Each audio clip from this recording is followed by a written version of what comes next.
बिस्मिल्लाहिर्रहमानिर्रहीम। अस्सलाम वालेकुम। आप उसामा गाज़ी यूट्यूब चैनल देख रहे हैं।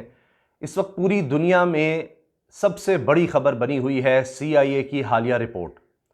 अमेरिका की तरफ से अब इस रिपोर्ट में वाज़े तौर पर दो टोक अल्फाज में कह दिया गया है कि मोहम्मद बिन सलमान ही जमाल खशोगी के कत्ल में मुलव्वस हैं। और ये 2 साल पहले की रिपोर्ट है, यानी इसको ट्रंप दौर में दबा के रखा गया था और अब बाइडन ने इस रिपोर्ट को आम कर दिया है। अब इसके बाद होगा क्या? मोहम्मद बिन सलमान के लिए ऑप्शंस अब क्या हैं? अब अमेरिका और सऊदी अरब के ताल्लुकात जो दहाइयों से बड़े करीबी थे, उन पर क्या असरात होंगे? अब क्या दोनों आमने सामने हैं और मोहम्मद बिन सलमान अब पाकिस्तान और चीन की तरफ देखेंगे अपनी सपोर्ट के लिए? क्या होगा? ईरान को इससे क्या फ़ायदा होगा? और इसके साथ अब क्या सिर्फ अमेरिका ही या मगरबी दुनिया में भी हालात बिल्कुल बदल जाएंगे? यूरोपीय ममालिक से भी हालात बदल जाएंगे मोहम्मद बिन सलमान के लिए? तो ये सबसे खौफनाक और ख़तरनाक चीज़ हुई है मोहम्मद बिन सलमान के लिए जब से उन्होंने इक़्तिदार संभाला है। अब इस रिपोर्ट में क्या कहा गया है? ये CIA की रिपोर्ट है और ये इसके हवाले से पहले भी लिखा जा चुका, लेकिन अमरीकी हुकाम की तरफ से, अमरीकी हुकूमत की तरफ से इसको आम नहीं किया गया था, सामने नहीं लाया गया था, पब्लिश नहीं किया गया था। अब ये CIA की रिपोर्ट, खुफिया रिपोर्ट, ये मंजर आम पर आ गई है। और इससे पहले, इस रिपोर्ट के आने से पहले, जो बाइडन अमेरिकी सदर ने शाह सलमान से, सऊदी अरब के बादशाह से फ़ोन पर बात भी की और इंसानी हुकूक की ही बात की। तो वो पीछे नहीं हट रहे और उन्होंने ये वादा भी किया था और वो सऊदी अरब के हुक्मरानों को फ़िरौनियत का भी कह चुके हैं अपने खिताबात में। इतनी ज़्यादा इसको ये कह लें कि एग्रेशन है, इतनी ज़्यादा सख्ती है जो बाइडन की एडमिनिस्ट्रेशन में सऊदी अरब के हवाले से। क्या अब अमेरिका को बिल्कुल ज़रूरत नहीं रही सऊदी अरब की? तेल की अब ज़रूरत ही नहीं रह गई, इसलिए सब कुछ हो रहा है? इन सब पर अब बात करते हैं। रिपोर्ट में तो ये है कि मोहम्मद बिन सलमान ही थे जिन्होंने, यानी मिड लेवल से लेके हाईएस्ट लेवल तक ये सारा मामला देखा जा रहा था और उन्होंने ही, मोहम्मद बिन सलमान ने ही जमाल खशोगी को पकड़ने और या उनको कत्ल करने का हुक्म दिया था उन्हीं की तरफ से। अब इस रिपोर्ट के बाद पूरी दुनिया में हलचल मच चुकी है। तुर्की में ये कत्ल हुआ था, इस्तांबुल में, सऊदी अरब की एम्बेसी में, और वहाँ पर यह हुआ कि जमाल खशोगी जो सऊदी निजात अमरीकी सहाफ़ी थे और बहुत क्रिटिक थे मोहम्मद बिन सलमान के, मोहम्मद बिन सलमान उनको पसंद नहीं करते थे, उनको बुलाया गया कि आपके शादी के डॉक्यूमेंट्स जो हैं आपको यहीं से मिल जाएंगे, इस्तांबुल से ही।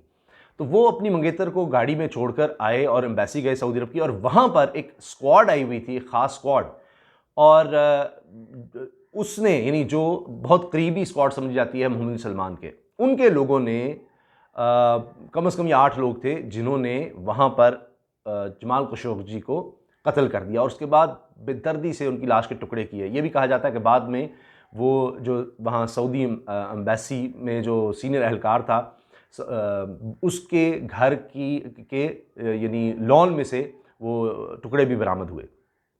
अब इसमें सबसे हैरानकुन चीज़ ये है कि तुर्की के पास रिकॉर्डिंग मौजूद थी आखिरी लम्हात की। अब इससे ये साबित हुआ कि तुर्की ने बड़ा रिस्क लिया। तुर्की के पास ये तो सर्वेलेंस तो थी, इसका मतलब है सऊदी कौंसलेट की, लेकिन उन्होंने इसको अफशां भी कर दिया। और ये भी कहा जाता है कि ना सिर्फ उस वक्त CIA की सरबरा, बल्कि दीगर लोगों को भी, दीगर आला जो खुफिया एजेंसियां हैं उनसे भी तुर्की ने ये शेयर की, यानी उनको बुलाकर तुर्की ने वो सुनवाई भी, सारी वो जो टेप थी, और उसमें सारा पता चल रहा था कौन कौन मुलव्वस था, किस तरह उनको कत्ल किया जा रहा है। अब CIA के पास भी ये रिपोर्ट होगी कि किस तरह से अहकामात दिए गए, क्या हुआ, क्या राब्ते में भी थे मोहम्मद बिन सलमान मुसलसल। अब जवाब भी आ गया है सऊदी अरब की तरफ से, और बड़ा वो दो टोक जवाब है। सऊदी अरब ने यह कहा है कि ये बिल्कुल गलत है, मनफी है, प्रोपेगेंडा है सारी रिपोर्ट, और हम इसको बिल्कुल मुस्तरद करते हैं। और सऊदी अरब की वजारत खारजा की तरफ से कहा जा रहा है, यह भी कहा जा रहा है सऊदी अरब की वजारत खारजा की तरफ से जो ऑफिशियल बयान आया है कि ये अदालती निज़ाम पर भी सवाल है और हुकूमत पर ही सवाल गलत तरीके से उठाया जा रहा है सऊदी अरब की तरफ, अमेरिका की तरफ से, और हमारे अदालती निज़ाम ने उन लोगों को सज़ाएं दी थी और पूरा मुकदमा चला था। अब हुआ ये था कि उसके बाद उनके बेटे, उनका ख़ानदान, जमाल खशोगी जी के जो लवाहिकीन हैं वो सऊदी अरब में रहते हैं, उन्होंने मुआफ़ कर दिया। सज़ाएँ हुई लेकिन फिर उन्होंने मुआफ़ कर दिया, इसलिए उनकी सज़ाओं में कमी हो गई जितने भी ये लोग थे। अब वो करीब तरीन लोग समझ जाते हैं मोहम्मद बिन सलमान के। अब अमेरिका कर क्या रहा है? अब सऊदी अरब ने भी वाज़ेह जवाब दे दिया, वो भी पीछे नहीं हट रहा। अब मगरिब में मसला यह है कि जब ये रिपोर्ट सामने आ गई है तो जो आलमी रहनुमा हैं उनमें से किसी के लिए भी आसान नहीं रहेगा मोहम्मद बिन सलमान से अब ताल्लुकात पहले जैसे रखना। वो इस वजह से कि उनका पब्लिक प्रेशर आएगा कि जी आप इतने करीब हो रहे हैं। अब ट्रंप तो बहुत ज़्यादा करीब थे, ट्रंप खुद और उनकी इंतजामिया, उन्होंने ये रिपोर्ट भी दबा कर रखी थी, मोहम्मद बिन सलमान से वो डील करते थे। अब जो बाइडेन ऐसे चल रहा है, लग रहा है उनकी इंतजामिया की जी डायरेक्टली शाह सलमान से डील करना चाहती है, जो कि मुमकिन नहीं है। शाह सलमान की उम्र 85 साल है, ज़्यादातर इख्तियारात उन्होंने मोहम्मद बिन सलमान अपने बेटे को दे दिए हैं, वो 35 साल के हैं, और लगता है कि वो अगले काफ़ी बरस तक हुक्मरान रहेंगे सऊदी अरब के, सब कुछ उनके पास है। फिर सऊदी अरब में उनको पसंद भी बहुत किया जाता है, और बीबीसी की रिपोर्ट, दीगर इदारों की रिपोर्ट ये भी है कि जी कुछ तो फिर वहाँ पर कदगने भी हैं, इसलिए राय का इजहार भी उस तरह से नहीं होता, लेकिन ओवरऑल नौजवान नस्ल मोहम्मद बिन सलमान को पसंद भी करती है, तो लिहाजा उनको अंदर से उस तरह से कोई ऐसा खतरा नहीं है। हाँ, शहजादा मोहम्मद बिन नाइफ, उनके बारे में रिपोर्ट्स ये कहती हैं कि शायद उनको गिरफ्तार किया गया है, लेकिन सऊदी अरब की तरफ से इसको डिनाई किया जाता है। वो थे पहले वली अहद, मोहम्मद बिन सलमान से पहले वली अहद शहजादा मोहम्मद बिन नाइफ थे। 2017 में उनको हटाकर मोहम्मद बिन सलमान बन गए वली अहद, और उन्होंने ज़्यादा इख्तियारात अपने पास ले लिए। अमेरिका के बहुत करीबी ताल्लुकात हैं शहजादा मोहम्मद बिन नाइफ से, और मोहम्मद बिन नाइफ के दौर में अलकायदा और दीगर दहशत तंजीमों के खिलाफ बड़ी कार्रवाइयाँ हुई और बड़ा करीबी ताल्लुक बन गया। और ख़ास तौर पर जो सऊदी अरब के इंटेलिजेंस चीफ थे साद अल जबरी, जो अब कनाडा और अमेरिका में रह रहे हैं, और उन्होंने वहाँ पर केस भी किया हुआ है अमेरिका में कि जी मुझे कत्ल करने की कोशिश की है, मेरे लिए भी स्क्वाड भिजवाई थी मोहम्मद बिन सलमान ने। तो उनके दौर में अमेरिका बहुत ज़्यादा करीब था। साद अल जबरी उस वक्त इंटेलिजेंस चीफ थे, उनके अभी भी अमेरिका में ताल्लुकात हैं, और मोहम्मद बिन नाइफ। अब ये भी कहा जाता है कि अमेरिका अब भी चाहेगा कि मोहम्मद बिन नाइफ इक़्तिदार संभाल लें। अब ये गेम भी एक चल रही है, तो अमेरिका अपने मफादात के लिए कुछ भी कर सकता है, ये भी एक बड़ी ख़तरनाक चीज़ है। और अब मोहम्मद बिन नाइफ का इस वक्त ज़्यादा नहीं बताया जा रहा, यही कहा जा रहा है कि करप्शन की वजह से उनको पकड़ा हुआ है। करप्शन, जिस तरह कई शहजादों के खिलाफ ये सारा कुछ उठा था और चला था। अब बात कर लेते हैं ईरान की। कहा जाता है जी सऊदी अरब जब भी मुश्किल में आएगा, ईरान उस पर ज़ाहिर मुतमईन होगा, आपस में इनके बहुत ही शदीद इख्तलाफात हैं। लेकिन ईरान पर पाबंदियों के बावजूद ये कहा जा रहा है, ये रिपोर्ट्स आई हैं, मुख्तलिफ इदारे BBC समेत ये कह रहे हैं कि ईरान पाबंदियों के बावजूद ताकतवर हो गया है। लबनान में देखें, शाम में देखें, अगरचे शाम में अभी हाल ही में अमेरिका ने निशाना भी बनाया है ठिकानों को, जो कहा जा रहा है जी ईरानी बैक्ड जो मिलिशिया थी उसको निशाना बनाया है हमने, और लगता है कि सऊदी अरब को थोड़ा खुश करने के लिए भी ये किया है कि जी इराक़ में हमारे पोस्ट को निशाना बनाया था ईरान की तरफ से, तो इसलिए हमने बदला लिया है। अच्छा, लबनान में देखिए, शाम में देख लीजिए, इराक़, और इसके अलावा मिसाल दी जाती है यमन की, जहाँ पर आपको पता ही है पहले ही जंग लगी हुई है, तो वहाँ भी ईरान का इन्फ्लुएंस बढ़ गया है। ऊपर से अमेरिका ने असलहे की फ़रोख्त रोक दी है, और लॉन्ग टर्म प्लानिंग भी कर रहा है असलहे की फ़रोख्त रोक कर सऊदी अरब के ख़िलाफ़ कि जी अब हम आपको असलहे नहीं देंगे, इंसानी हकूक़ का मामला है। उस पर हूसी जो हैं वो और ज़्यादा अग्रेसिव हो गए हैं, उन्होंने अपने हमले तेज़ कर दिए हैं कि अब तो जी सऊदी अरब हम पर उस तरह अटैक ही नहीं कर सकेगा या उस तरह अपना दिफा भी नहीं कर सकेगा, उन्होंने उल्टी गेम शुरू कर दी है। तो ये सख्त तरीन दौर है इस वक्त सऊदी अरब के लिए, और कभी माजी में इस तरह से नहीं देखा गया।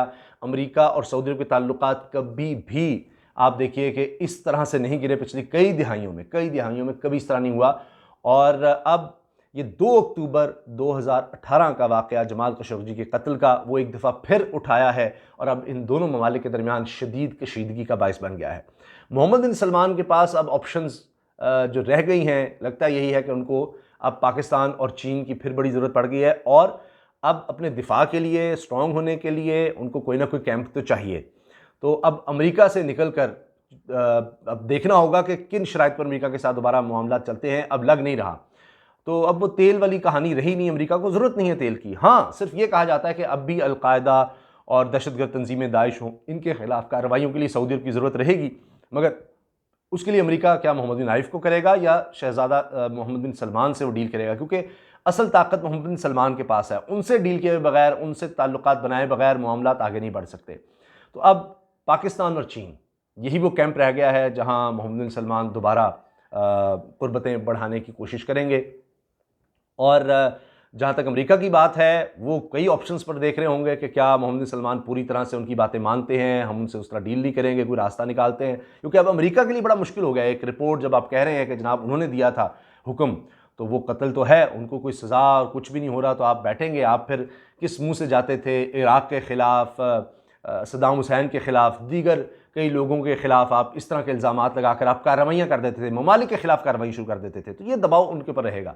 और मोहम्मद सलमान से डील के बगैर चारा भी नहीं है। तो अब क्या साजिश रचाई जाएगी, क्या किसी और को आगे लाया जाएगा, मोहम्मद नाइफ को आगे लाया जाएगा, अब सबकी नज़रें इस तरफ लगी हुई हैं कि आगे आकर क्या गेम चलती है।